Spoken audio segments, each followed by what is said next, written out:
Hello, and welcome to this week's show. Thanks so much for joining us today. I'm your host, Trey Winowitz, and you're watching Right on the Money. Our goal for the show is to always equip you, the viewer, with accurate financial information so that you can make educated decisions for both you and your family. We've got a great show lined up for you today, so thanks for watching. We're going to be tackling some difficult financial questions, and we want to take some things that could be somewhat complicated and make them simple and easy to understand. So come on in and have some fun with us.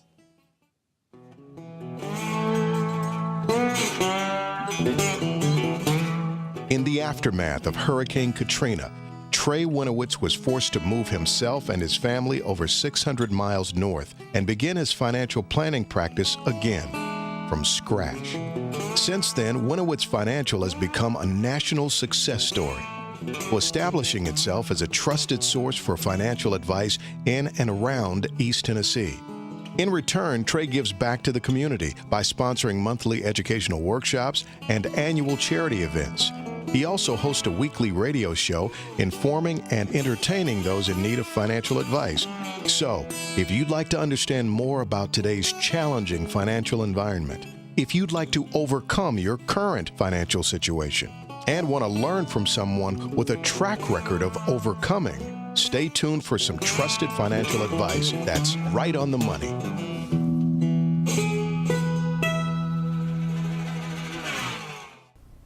Now let's get to our main topic, Wall Street's mantras, myths, and misconceptions. When an investor comes to see me and asks me to take a look at their portfolio that seems to be performing poorly, I often find one of two things to be true. Either the advisor they're using does not understand risk management, or he's using financial strategies that are outdated and ineffective in today's market. Over the last few decades, the investment industry has created a false sense of security in investors by perpetuating various investment myths. We've heard these myths so many times that we've come to accept them as truth without taking time to determine if they actually are. Unfortunately, blind acceptance of such myths can lead investors to suffer unnecessarily and sometimes major investment losses. The purpose of today's show is to consider some of the more popular investment myths and examine how they can negatively impact an investor's returns. So here's what we'll learn on today's show. We're going to examine 3 major Wall Street mantras. We're going to determine if they're true or false, and then discover how investors can protect against these myths and misconceptions. So our first investment myth is this. It's the economy. Everybody's losing money. I think that's a lot of hot air. Wow. My response to that statement is a question. Is it the economy, or is it your strategy that's causing you to lose money? A recent Wall Street Journal article discussed the lost decade of investing, as the losing markets of 2007 and 8 effectively wiped out any gains for investors over the past decade. The fact is that even intermittent periods of volatility can have a significant impact on investment returns, which means that the key to successful investing is consistent returns and avoiding large losses. This fact becomes more and more evident in the past 5 to 10 years of the stock market. Approximately 2/3 of all investments follow the direction of the prevailing trend of the market. So the real key to investment success, in my opinion, is how well investors use risk management techniques during the down markets to preserve their wealth. Failure to properly manage investment risk needlessly exposes an investor to the risk of significant financial loss. And worse than that, years of recovering money that they used to have.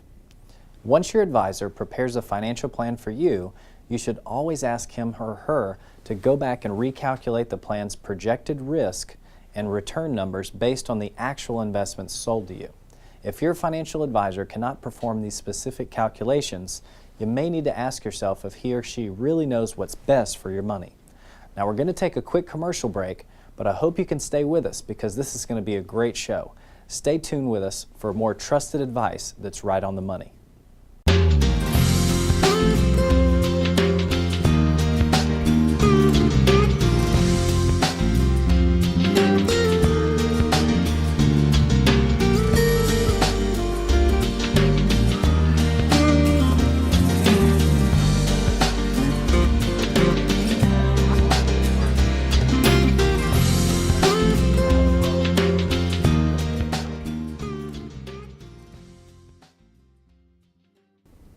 Thanks so much for joining us. I'm Trey Winowitz and you're watching Right on the Money. If you're just tuning in, we're talking about Wall Street's mantras today. And before the break, we talked about how Wall Street often blames the economy for investors' losses. Now let's take a look at the next myth that many of us have heard over the years. Number 2 is buy and hold. The investment industry continues to perpetuate the notion that the best investment strategy for investors is a buy and hold approach. Investors have heard or read about the buy and hold theory so many times that they just assume that it's true, even though the recent change in the markets has proven that this doesn't always work. While buy and hold works during some markets and perhaps certain specific investments, it may not be applicable to everyone. Just ask investors how well a buy and hold approach has served them during the 2000 to 2002, 2007 to 2008 markets. Between October 2007 and November 2008, the S&P 500 index lost over 51% of its value. Now, in order to recover this loss, an investor would have had to earn a return of approximately 108%, not factoring in inflation. Sadly, such losses could have been avoided altogether had investors and their advisors just heeded the market's warnings. Just before the onset of the 2000 to 2002 market, the price-earnings ratio of the Dow Jones stood at an all-time high of 43, almost twice as high of the average's previous ratio, and almost 150% over the historical price-earnings ratio of 16 to 17. As a result of the dot-com craze, people were paying irrational prices for stocks of companies that had never even shown an annual profit. The question was not if it would be a bear market, but only when it would occur. Buy and hold advocates simply choose to ignore such signs, and in our ever-changing economy, moved by things out of our control like oil prices, war in the Middle East, terrorist attacks, this strategy has resulted in disastrous and unnecessary investment losses for many investors. Now, number 3 is just wait and the market will recover. This is not so much as a myth as it is an incomplete and misleading statement. Markets generally do recover, but the time spent on recovering from losses is an opportunity cost, since an investor must use those recovery returns to break even from earlier losses. It took almost 6 years for the S&P index to recover the losses that it had during 2000 to 2002.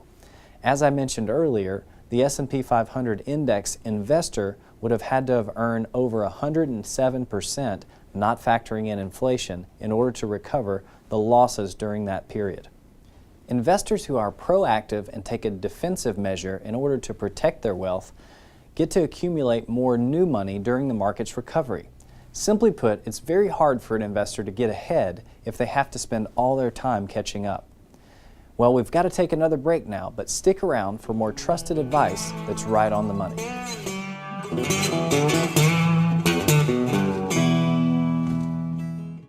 Executive Lending Group is a local independently owned mortgage company committed to providing you with high-quality financial services, as well as the lowest rates available in today's market. Chris Holgroff is a mortgage professional who will work with you one-on-one to ensure your mortgage is tailored to meet your specific financial needs. His 12 years of experience in the industry will help you find the right loan program at the lowest rate.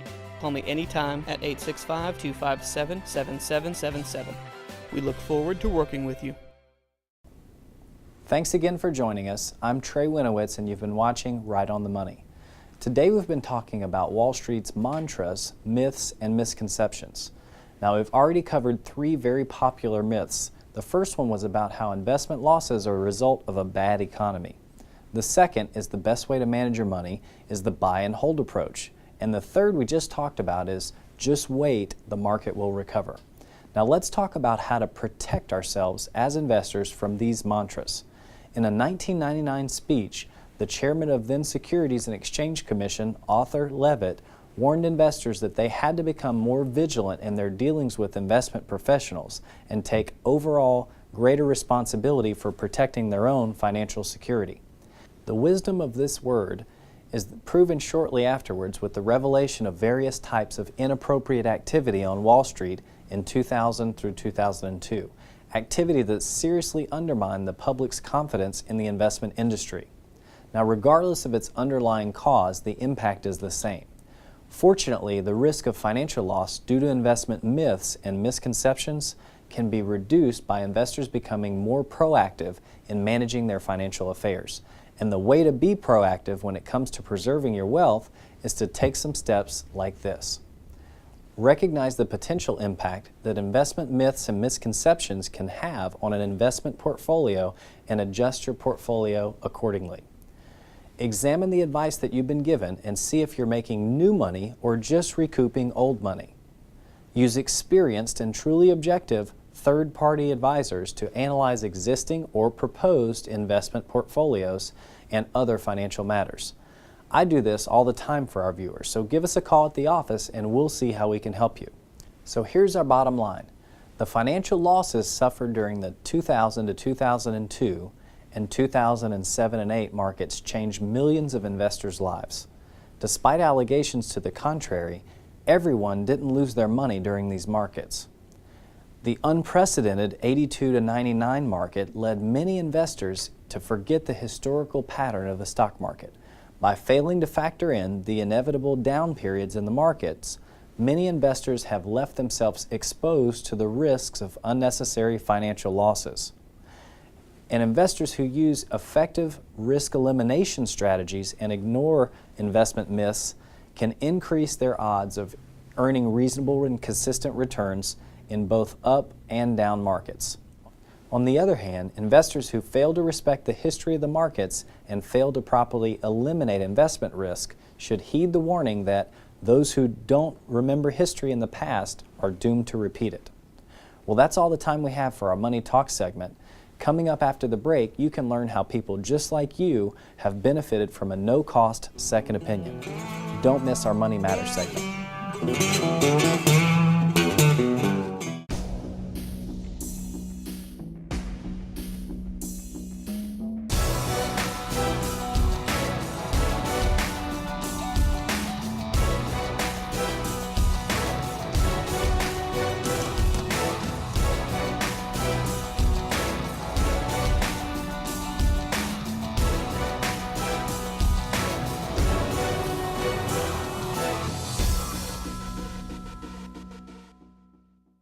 I don't know about you, but what's been going on in the U.S. economy, and especially Europe, scares me. There are too many things that we can't control affecting our investments. We have to do our best to educate ourselves about the best options out there to protect our nest egg. The best way to do that is call Winowitz Financial and reserve a seat at their next free educational workshop. There's usually a waiting list for these, so call today to reserve your seat. 691-2433. That's 691-2433. Now that we're back, I'd like to tell you about some real-life folks that you can relate to, because it never hurts to have an extra pair of objective eyes take a look at your situation and see what can be improved. But sometimes not getting a second opinion can be very costly to your family.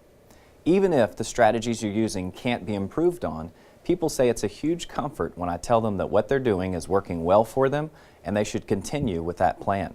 However, in some cases they discover that products or strategies that they thought worked a certain way actually don't work that way. So what I want to do is take a second to introduce you to a few people who came in my office recently for that no obligation second opinion, just to be sure. And these folks are glad that they did. If you'd like to be a part of this Money Matters segment, please give us a call at the office and schedule a complimentary review. Now let's take a look at this week's case. Jana, can you bring me my notes? Sure. Thanks. All right. Okay, our case study this week is a 75-year-old teacher who's retired and a 73-year-old manufacturing engineer. They're both from Powell, Tennessee. These folks came in after listening to our radio show and where we were talking about traditional diversification versus true diversification. So our main concerns, or their main concerns as they came into the office, were cost and fees. They weren't really sure how their current advisor, stockbroker, was getting paid or what they were paying him for that advice. They also had some low interest rate accounts, some CDs and other things that were renewing at very low rates, so they were concerned about that, making a reasonable return on those. And then also just principal protection. They were informed over the years that they had a real diversified and conservative portfolio. However, they had lost quite a bit of money the last time the market dropped, so they were looking for just some assurance that they were doing the right thing. What we did, our steps to success, kind of like with a lot of folks that come in, first we ran a fee analysis. We wanted to see, how much they were actually paying for the accounts that they had. Were they having accounts that were efficient, and were they doing what they wanted them to do? Secondly, we compared their goals and objectives for their money versus the accounts that they had. Did the accounts that they have match what they were trying to do with that money?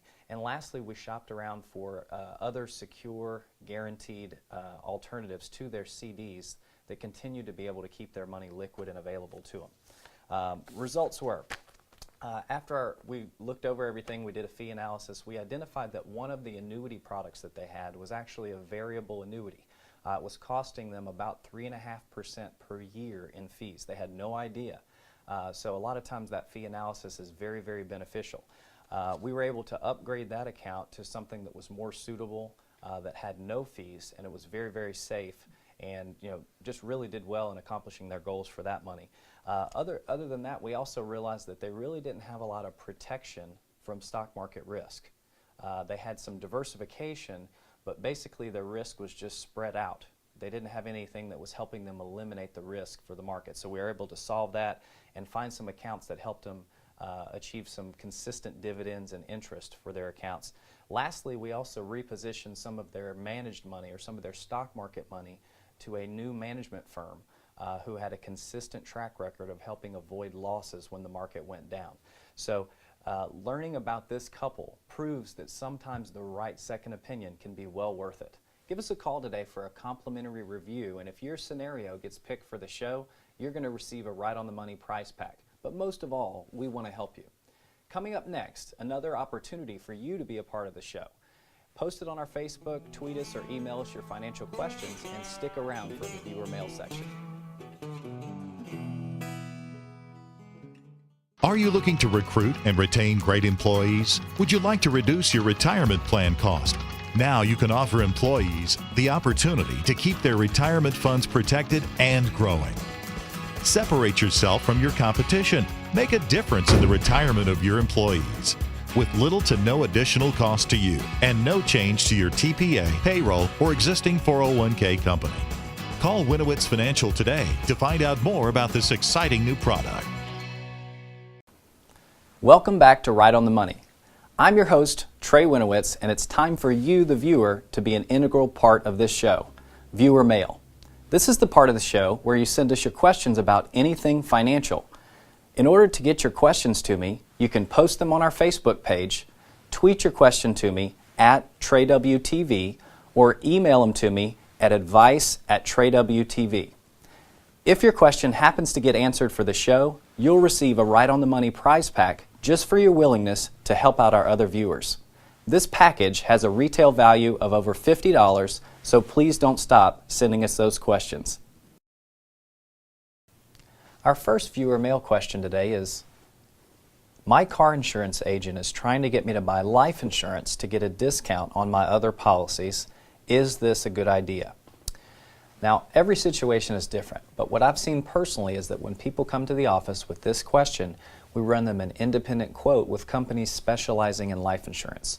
When you do this and compare the cheaper prices of an independent quote, sometimes it could save you more money than the bundled discount from your current provider. But not always. Give me a call at the office and we'll run you the same quote, and then as always, you the consumer have all the information so you can make an educated decision. And our next question is, I'm 26 and recently married, and my wife and I are looking into purchasing our first home. Also, my best friend from college just got a job selling insurance. What kind of insurance do I need to buy, whole life or term? Now, that's a great question, and having learned a lot about insurance companies over the years, I'd say that it's a pretty common question in your situation. Insurance needs can only be determined after meeting with a qualified professional, but I can generalize based on the information you've given me. Probably just makes sense to look at some low-cost, guaranteed term insurance. And there's probably some other things that you could focus on at this stage of your life before looking at purchasing whole life insurance. As a matter of fact, give me a call at the office and I'll send you a free copy of our DVD about our life insurance show, detailing the different options just to help you. Thanks a lot for our Facebook post. The last question we have time for today is this. I'm 39 years old and my company matches up to 3% on my 401k. I was going to put in 6 to save more money. Is this a good idea? First of all, it's a great idea to put money into your company retirement plan, especially when they're giving you matching funds. Despite your age, whether you were 29 or 49, my advice would probably be the same. Fund the 401k up to the match, then look into start funding a Roth IRA. This is going to allow you to have some of your money accumulating on a tax-free basis. With our current financial situation, paying taxes now and looking into all the alternatives for after-tax money, I believe is a wise choice. There are many low-cost and no-fee options out there for accounts. Please give me a call if I could give you any help. Stick around after this short break for Right on the Street. See what some local people just like you think about the stock market and other financial topics. You may actually see someone that you know. For the last few years, it's been harder to make a consistent return on your money. Are you paying too many fees? Could you get cheaper life insurance rates? Could you pay less taxes? Join the hundreds of others that have dramatically saved money using a free fee analysis. That means you've got to make sure your money is working efficiently for you. Call Winowitz Financial today, 691-2433. That's 691-2433, and start saving money today. Are you planning for retirement? Which path should you take? How can you avoid mistakes? What about a second opinion? Get sound advice for today's market. Make sure your future is secure. With principal protection, reasonable returns, simplicity and safety, call Winowitz Financial today to schedule your complimentary financial review at 865-691-2433. And we're back. This is Right on the Money, and I'm Trey Winowitz. See what some local people just like you think about the stock market and other financial topics. You may actually see someone that you know. Maurice, what's a bull market in relation to the stock market? What does that mean? Bull market, just say, I don't really know. Okay. Concerning the stock market, what is a bull market? When stocks are doing really well. That's exactly right. When the stocks are doing very well, so conversely, a bear market would be when? When they're not doing so well. Right. Bull market's when people are selling. Okay. Bull market is something that you... Can you make money in a bear market? Yeah, if you qualify. Okay, if you qualify. Yes. Good. That make a bear market. When people are buying. Okay. Would you think a bull market was a good thing or a bad thing? How about that? No bad thing. Okay. If you're using a buy and hold strategy in the stock market, when would be a good time to sell? Let's see. Maybe in the summer. Okay. Well, that's a hard question. Bonds. Are bonds safe? Yes, Okay. Can you lose money in a bond? sure. You can lose money in anything. What is a bond? Do you know what a bond is? When you love somebody and unrepeatedly, maybe. I like that. My wife and I feel the same way. Yes. Do you think you can lose money in a bond? Yeah. I agree. Well, how much risk should someone take with their money? I think it depends on your age. Okay. I think the younger you are, you're okay with taking more risk in the stock market because you have a better chance to make your money back. And how much risk should someone take with their money? Well, I think that depends on the person. Some people are a little more willing to gamble than others. How much risk should people really take with their money? None. I like that answer. Well, when they get to the age of old age. Old age? Okay. I think you're asking me a lot of questions. Maybe I shouldn't be answering these questions. No, these are all great. And can I borrow $20? I don't have $20. Okay, thanks. And last question, can I borrow $20? No. Okay. Thank you. Thanks for joining us. And can I borrow $20? Sure. All right, thank you very much. That was awesome. One last question. You look like a very well-dressed and wealthy guy. Can I borrow $20? $20? Uh-huh. You got 20 bucks I could borrow? Come on, man. You got 20 bucks? I don't have it then. Okay, no problem, man. Hey, thanks for your Okay. time. And we're back. This is Right on the Money, and I'm Trey Winowitz. We're just getting ready to wrap up the show, but before we go, I'd like to tell you about an old Louisiana tradition called lagniappe. Lagniappe means to give someone a little something extra, and the way that we want to do that here at Right on the Money is to brighten your day at the end of our show. So with that, here's a little lagniappe for you. So Einstein dies. He goes to heaven, only to be informed by the doorman that his living quarters aren't yet ready. I hope you don't mind waiting in the dormitory, says the doorman. We're very, very sorry, but the best we can do is to get you a room that you have to share with others. Now, Einstein agrees, hey, that's no problem. No need to make a fuss. The doorman leads him down the hall, and they enter, and he's introduced to all his present roommates. Now, let's see. Here's your first roommate, and he has an IQ of 180. Einstein says, man, that's wonderful. We can discuss mathematics. And here's your second roommate. His IQ is 150. Einstein says, man, that's wonderful too. We can discuss physics, science, and things like that. And this is your third roommate, Mr. Einstein. His IQ is 100. Well, that's wonderful. We can discuss the latest plays in the theater. Now, just then, another man moves out to capture Albert's hand and shake it. I'm your last roommate, Mr. Einstein, and I'm sorry, but my IQ is only 80. Albert smiles at him and looks back. He says, so, what do you think the stock market's going to do? And that, my friends, is a little lagniappe for today.